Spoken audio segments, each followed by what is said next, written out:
Hello students, सुप्रभात। हम doctor Kamlesh माझी, सहायक प्राचार्य मैथिली, SJS कॉलेज बाथू बेनीपुर दरभंगा। पुनः हम शास्त्री द्वितीय वर्षक पाठ्यक्रम में जे एकांकी संग्रह अछि, एहि एकांकी संग्रह में जे सीता एकांकी अछि ओ सीता एकांकी के विषय में जानकारी देबऽ के लेल जा रहल छी। हम सब पिछला कक्षा में पढ़ने रही जे लव कुश और चंद्रकेतु के बीच जे वार्तालाप होइ छै, आई चलै छी पुनः आगे उनका दुनू गोटे के बीच, तीनू गोटे के बीच जे गप होइ छै, ओहि गप के दरमियान जे हमरा सबक बीच चित्र उपस्थापित होइत अछि, ओहि चित्र के हम सब कल्पना करी जे वो चित्र केहन हेतै जे लव कुश और चंद्रकेतु के बीच वार्तालाप होइ छै। और ओहि वार्तालाप में की जे है से कहबा में आबि रहल छै, तो चलिए हम सब जे है से वार्तालाप के सुनी। जखन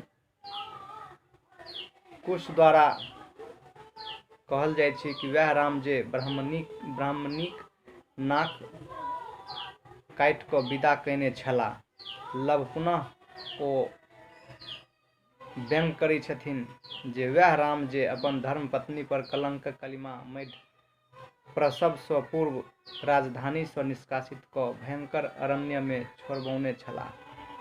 चंद्रकेतु जखन एहि तरह जे से शब्द के सुनै छथिन, वाक्य के सुनै छथिन, ओ तो सेनापति रही छथिन, उनका स्वाभाविके छै जे सेनापति के अपन राजा के प्रति जे स्नेह लगाव प्यार रहे छै, ओ नहीं गलत बात नहीं सुनि सकै छथि। वह एतऽ जे है से चंद्रकेतु के होइ छनि और वो क्रोध जे है से बेस में आबि जाइ छथिन और कहै छथिन जे बस बस हम किछु नहीं सुनऽ चाहै छी। पूजनीय राम जनक पूजा समस्त सृष्टि लोक करैत अछि। हुनक संबंध में ई निंदा वाक्य श्री ऋषि कुमार हमर आ अहाँ के निर्णय रणभूमि में होयत शांत भाव सँ, किंतु ऋषि कुमार अहाँक गप सँ अहाँ के ऋषि कुमार बुझबा में हमरा कनेक संदेह भऽ रहल अछि। तथापि चिंता नहीं, कनेको भय नहीं। अहाँक संग में भले जुम्बक अस्त्र होय वा सृष्टिक संपूर्ण शक्ति। अर्थात चंद्रकेतु चैलेंज करै छथिन जे अहाँ के पास जे किछु भी शस्त्र हुए ओहि के लेल हमरा कनियो डर नहीं, हम अहाँ सँ लड़ाई करऽ के लेल, युद्ध करऽ के लेल तैयार छी। मुदा ऐसे पहले वो कहै छथिन जे अहाँ ऋषि कुमार बुझबा में हमरा कनेक संदेह भऽ रहल अछि। तथापि चिंता नहीं, कनेको भय नहीं। हुनका संदेह होइ छनि जे ई ऋषि कुमार छथि अथवा के छथि, मुदा जे केओ भी छथि हमरा ओहिसे कोनो चिंता नहीं। तखन लव कहै छथिन वीरक परीक्षा समर भूमि में होइत छै, गपक संसार में नहीं। अर्थात एतेक बात जे कहै छथिन चंद्रकेतु, तो ओ जे है से फेर टोन कसै छथिन और व्यंगक बाण जे है से चलबै छथिन जे वीरक परीक्षा समर भूमि में होइ छै,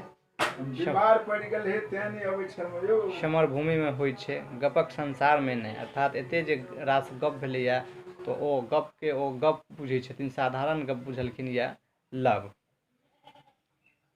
गपक भूमि तऽ कायरक होइत अछि। अर्थात जे गप केनहार होइ छै, जे गप्पी होइ छै, ओ कायर लोक करै छै। तखन चंद्रकेतु माथ झुका कऽ से मानै छी। तखन लव कहै छथिन जे तो एक बात जानि लिअ राजकुमार चंद्रकेतु, समर ओकरे होइत छै जकरा भुजा में क्षत्रियक शक्ति आ सकल शरीर में ब्राह्मणक संस्कार होइ छै। एतेक बात लव के कहला के बाद जे छै चंद्रकेतु क्रोधावेश में आबि जाइ छै, नेपथ्य दिस संकेत करै छै। पवन पुत्र हनुमान, वीर अंगद, आबऽ अहाँ लोकनिक ताकू नहीं। दुनू वीर बालक के शीघ्र घेर लिया।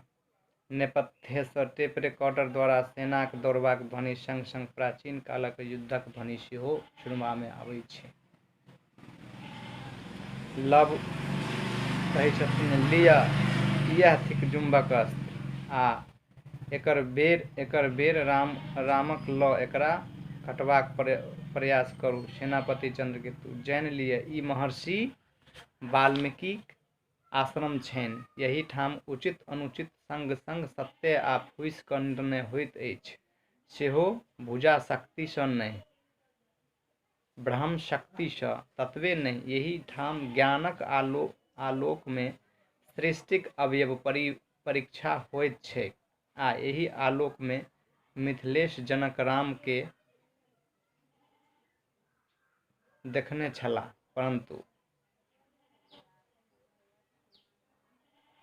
परंतु तखन चंद्रकेतु कहै छथिन, परंतु की ऋषि कुमार? तखन लव कहै छथिन, परंतु अर्थ एखन अहाँ नहि बुझबैक राजकुमार चंद्रकेतु। पहिने एहि अस्त्रक अपन अपन सेनाक रक्षा करू, परंतुक अर्थ समय पर एकदम स्पष्ट भऽ जायत। नेपथ्यसँ टेप रिकॉर्डर द्वारा सेनामे त्राहि त्राहि ध्वनि होइत अछि। अर्थात एतऽ जे टेप रिकॉर्डिंगके द्वारा जे ध्वनि समयके अनुसार जे है से देल जाइ छै, सुनायल जाइ छै, से सापेक्ष रहै छै। एही तरह हम एही कक्षाके समाप्त कऽ रहल छी। धन्यवाद।